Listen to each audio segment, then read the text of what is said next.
कुछ सवाल और पूछे जो हमने, वो भी आपको बता दें। जैसे हर इलेक्शन में आप देखते हैं कि पार्टियां ये निर्णय करती हैं कि हमने कितने सिटिंग एमएलए को दोबारा टिकट देना है, कितने एमएलए का टिकट हमको काटना है। तो एमएलए के काम से कितनी संतुष्ट या नाराज है जनता, ये बड़ा मैटर करता है। तो सीधे एमएलए के काम पर सवाल था।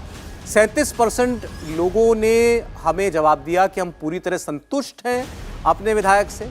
थोड़ा संतुष्ट हैं ये 15% लोगों ने कहा, थोड़े असंतुष्ट हैं ये 15% लोगों ने कहा, पूरे असंतुष्ट हैं ये 32% लोगों ने कहा। बिल्कुल बराबरी वाला मामला यहाँ पर दिखाई दे रहा है। लेकिन ओवरऑल अगर आप देखेंगे तो संतुष्ट हैं वाला आंकड़ा जो है वो आपको ज़्यादा दिखाई देगा। मुझे लगता है कि ये बिरले राज्यों में से होगा मध्य प्रदेश, जहाँ पर ज़्यादातर लोग कह रहे हैं कि हम अपने एमएलए के काम से खुश हैं। ठीक है, आप देखेंगे लगभग 17-18 साल से जो इनकी सरकार है, तो आप देखेंगे बहुत ज़्यादा जो एमएलएज होते हैं वो लगभग 25 से 30% चुनाव ही वो हार 25-30% एमएलए ही चुनाव वहाँ हारते हैं।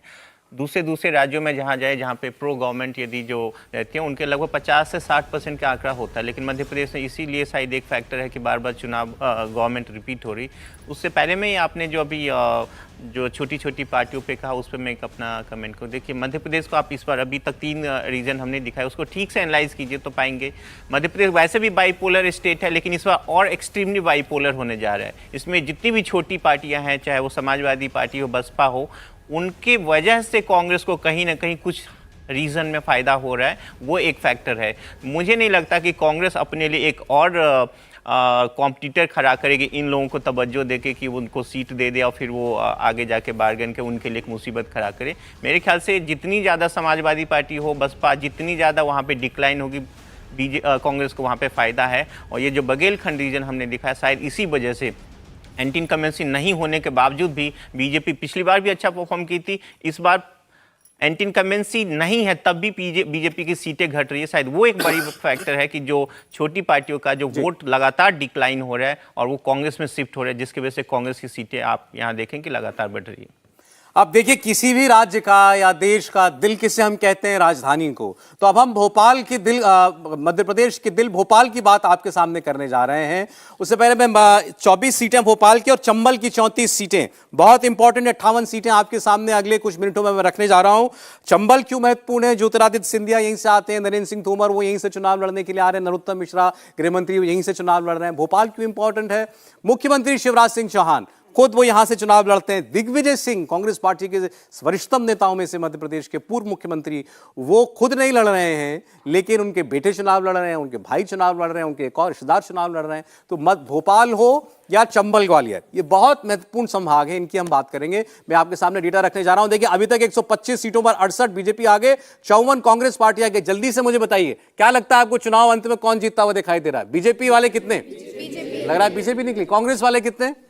कांग्रेस, जरा आवाज देके भी बताइए। कोई नहीं, अभी आवाज ही नहीं आ रही कांग्रेस पार्टी के लिए। अब देखते हैं, देखिए इनके सर्वे में क्या है। ये अभी सर्वे हमने इनको नहीं मालूम है सर्वे क्या है, हमने इनके साथ सर्वे शेयर नहीं किया है, ये बड़ा मैं क्लियर कर दूं। भोपाल की 24 सीटें देखिए आपकी स्क्रीन पर। भोपाल पूरी तरीके से भारतीय जनता पार्टी के लिए पॉजिटिव माना जाता है। 16 सीटें यहां भारतीय जनता पार्टी जीत सकती है, और ये पिछली बार की तुलना से 1 सीट ज्यादा है। पिछली बार 15 सीटें जीती थी, इस बार 16 जीत सकती है। कांग्रेस पार्टी 8 सीटें निकाल सकती है भोपाल रीजन में, और ये 1 सीट का नुकसान होगा, और कोई प्लेयर यहां पर दिखाई नहीं दे रहा है। 16 भाजपा, कांग्रेस 8। मैंने आपको पहले ही बताया कि भोपाल क्यों इंपॉर्टेंट है। शिवराज सिंह चौहान बुद्धि से चुनाव लड़ते हैं, वो भोपाल क्षेत्र के अंदर आता है। दिग्विजय सिंह के बेटे, दिग्विजय सिंह के भाई लक्ष्मण सिंह, बेटे जयवर्धन सिंह, सब इसी एरिया से जो है वो चुनाव लड़ते हैं, तो इसीलिए ये इतना महत्वपूर्ण है। तो हम शिवराज सिंह चौहान की बात भी यहीं पर करेंगे। राहुल जी से शुरुआत, ये बीजेपी अपना ये किला ना तो दे रही है जरा भी कोई 1 इंच, बल्कि और बढ़ोतरी कर रही है इसमें। देखिए, साफ है कि बीजेपी को यहाँ हमेशा फ़ायदा होता रहा है, और बीजेपी के भी अच्छे खासे नेता, बड़े नेता यहाँ से हैं। तो इस कारण ये जो ऐसा रीजन है, इसमें मैं भोपाल की बात कर रहा हूँ, वहाँ पे फ़ायदा होगा। दूसरी तरफ अगर हम चंबल की बात करें या फिर ग्वालियर की बात करें, वो जो है कांग्रेस का गढ़ माना जाता रहा है।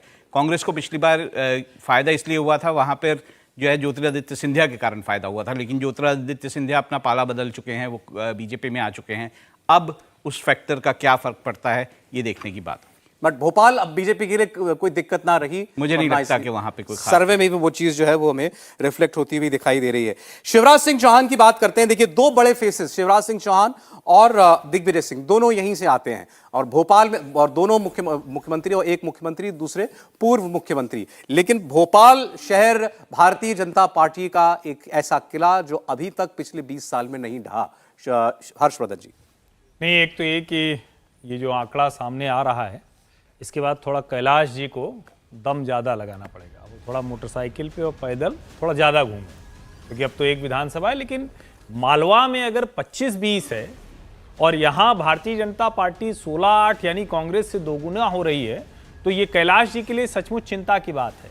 क्योंकि अगर मालवा में कैलाश विजयवर्गीय भारतीय जनता पार्टी का आंकड़ा नहीं बढ़ा पा रहे हैं, तो इसका मतलब ये हुआ कि उनका जो प्रभाव था, उनके मन में जो इच्छाएं, महत्वाकांक्षाएं थी, उसकी बुनियाद थोड़ी कमजोर हो गई है। और जो कैलाश विजयवर्गीय वहां की राजनीति से बाहर निकल गए थे, वो उस बुनियाद को और मजबूत नहीं कर पा रहे हैं। तो एक तो पहली बात ये। दूसरा, जब हम भोपाल की बात करते हैं तो देखिए, दिग्विजय सिंह जी बहुत बड़े नेता हैं। मैं ये मानता हूं कि अगर कांग्रेस की बात करें तो एक ही नेता है कांग्रेस में इस वक्त जिसको राजनीति करनी आती है, जो भारतीय जनता पार्टी के लिए संकट खड़ा करता है। हालांकि कई बार लोग ये भी कहते हैं कि भाजपा के लिए बड़ा अच्छी ग्राउंड भी बना देते हैं, तैयार कर देते हैं। लेकिन अगर आप ध्यान से देखें तो कमलनाथ राजनीति करते हुए नहीं दिखते हैं। कमलनाथ भारतीय जनता पार्टी से लड़ते नहीं दिखते हैं। मुझे जो एक तस्वीर याद है, वो पानी की बौछार हो रही है और इस उम्र में दिग्विजय सिंह पुलिस वालों से भिड़ते हुए बैरिकेड के ऊपर चढ़े जा रहे हैं। तो मुझे लगता है इस सब के बावजूद अगर भारतीय जनता पार्टी इतनी मजबूत है, ठीक है कि वो सांसदीय हार गए प्रज्ञा सिंह ठाकुर से, तो इसका सीधा सा मतलब हुआ सेंटिमेंट भारतीय जनता पार्टी के पक्ष में है और शिवराज सिंह चौहान का काम। इंडिया टीवी हर वक्त हर जगह डाउनलोड करने के लिए सर्च करें India TV news Google play store या ऐप स्टोर पर।